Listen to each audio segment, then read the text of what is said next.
Din is-sensiela li tfasslet biex taqqat investigazzjoni ta' mistieri mal-ivvjaġġar toffri ħarsa unika lejn Malta, l-arkitettura barokka, is-sena tal-filigrano u d-dajjes tradizzjonali fil-Port il-Kbir huma fost it-temi ewlenin. Malta saret iċ-ċentru ta' din is-sensiela, bil-ġmil tagħha jservi bħala narrattiva ġdida għall-udjenza li tlaħħaq miljuni kbar ta' telespettaturi fuq l-istazzjon Mango TV fiċ-Ċina. Il-produzzjoni tippreżenta personaġġi magħrufa ħafna fiċ-Ċina. Dan il-grupp ta' atturi popolari għaqqad elementi tal-kultura Maltija ma' dik Ċiniża, anke permezz ta' interazzjonijiet mal-komunità lokali.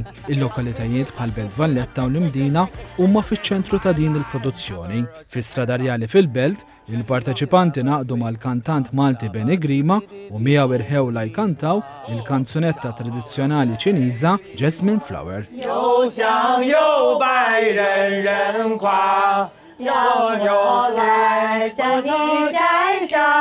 Il-produzzjoni ma serviġ biss ta' vetrina għal Malta, iżda wkoll pjattaforma li tippromuovi għaqda kulturali. Shilong Wu, il-manager tal-marketing kas-suq Ċiniż tal-Awtorità Maltija tat-Turiżmu, iddeskriviet il-programm bħala pont kulturali sinifikanti bejn iż-żewġ pajjiżi. Qalet li din il-produzzjoni hija opportunità unika biex inwasslu l-ġmiel u l-kultura ta' Malta lill-udjenza li qatt ma kienet f'Malta qabel. Hija żiedet tgħid li din se tħeġġeġ iżjed Ċiniżi biex jiskopru l-ġmiel tal-Gżejjer Maltija.